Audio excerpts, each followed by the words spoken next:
Hi guys, this is Dr. Marshall, and this is the since we've now completed the our understanding of basic anatomic terminology, the landmarks and uh, the uh, the directional terms.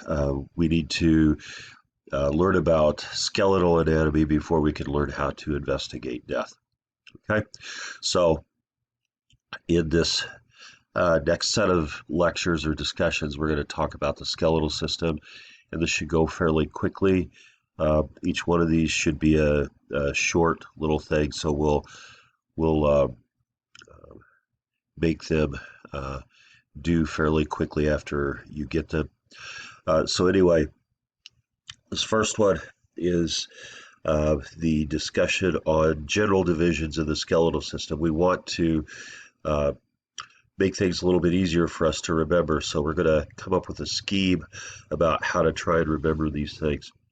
So if you're listening to this, I'm assuming you got here by going first to the home page and then to the assignment page, and then you clicked on participation 1-5 skeletal remains basic skeletal anatomy, general divisions of the skeletal system.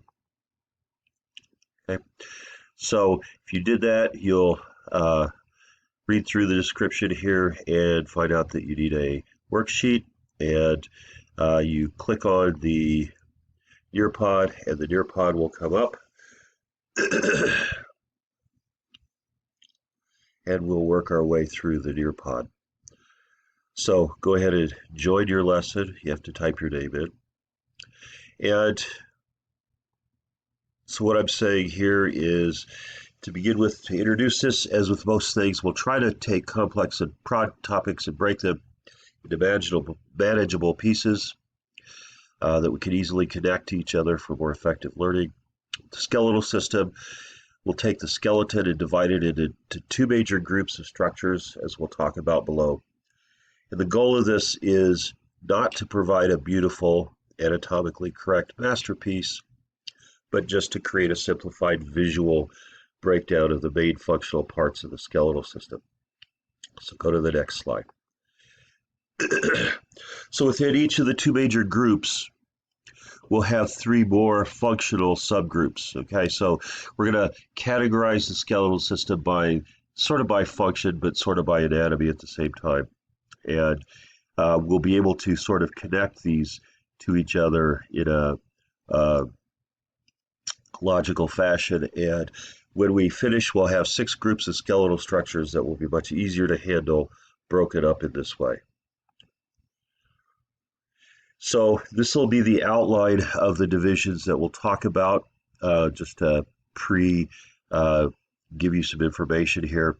And the instructions for drawing and learning these divisions will be shown below, along with videos that provide explanation. And so our two main components here are going to be the axis, or the axial skeleton, and the appendages, or the appendicular skeleton. And for each of these, we'll have 3 parts. For the axis, we're going to have an axis made up of a skull, the thoracic cage, and the vertebral column. And our things hanging off of the axis are going to be the pectoral girdle, the pelvic girdle, and the limbs. So here are the instructions. So what you'll need to do is you'll, on your worksheet, basically all you're going to do is just make this drawing, and this will be your reference now. And so the axial skeleton will require these instructions, and you can and we'll walk through these as I go through a video in the next slide, but we'll begin by drawing a pole. We'll label the top of the pole the skull, then we'll draw a thoracic cage onto that, and then we'll label that, and then we'll label the vertebral column, and we'll label the side of this diagram the axial skeleton. And here's what I mean by that. So go to the next slide and watch the video, and on your worksheet, create this part of the diagram.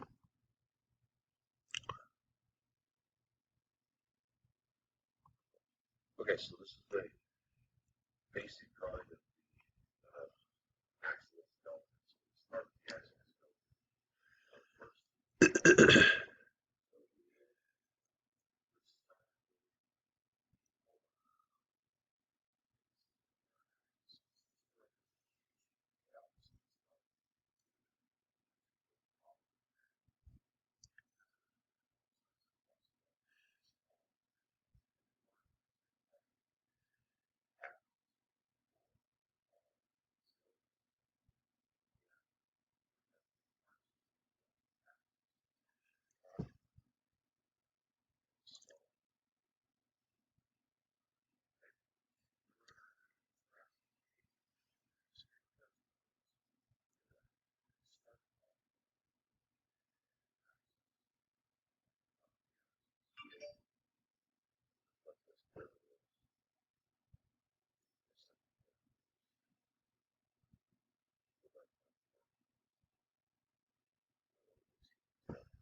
Okay, so go ahead then and go to the next slide.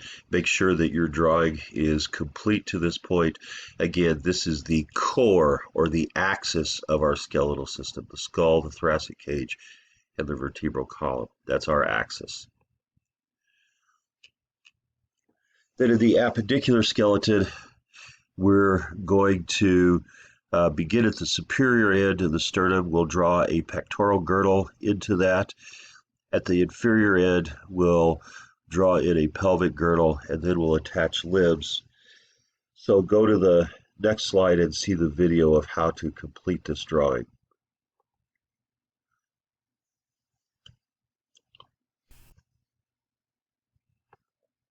Okay, now we're going to add in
axis. And notice that it's only attached to the axis at one point. It's attached at the top of the sternum, the superior edge of the sternum. This is going to be a very important for its functionality. It's going to make it so that it doesn't have much of an attachment to the axis. So its range of motion is great. It's only attached to it at one point. The other ends of the pectoral girdle are not going to be attached to the axis. They're attached to the muscle, but they're not attached to the secondary is going to go another circle of bone pattern inferior axis.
To the axial skeleton.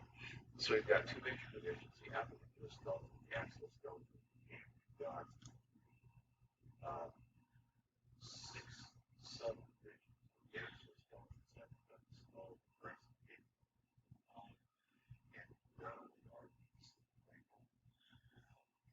anatomically, they're also have an artery on the other side.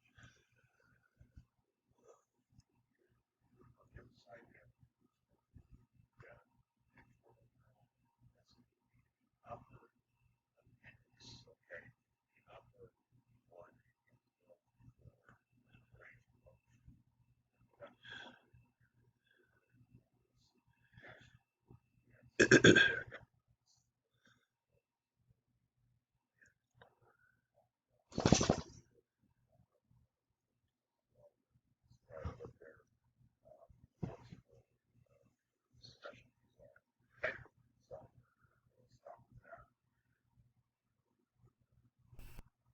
Okay, so let's go to the next slide. And some questions to start thinking about.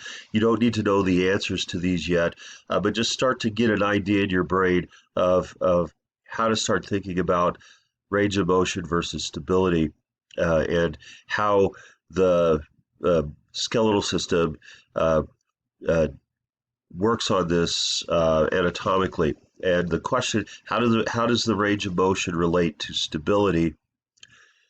Hopefully it should occur to you that the greater the range of motion, the less the stability. And we're going to start asking how range of motion is reflected in the pectoral girdle versus how stability is reflected in the pelvic girdle. And then how does range of motion reflect to protection? Uh, and we'll ask how is this manifested in the thorax and in the abdomen.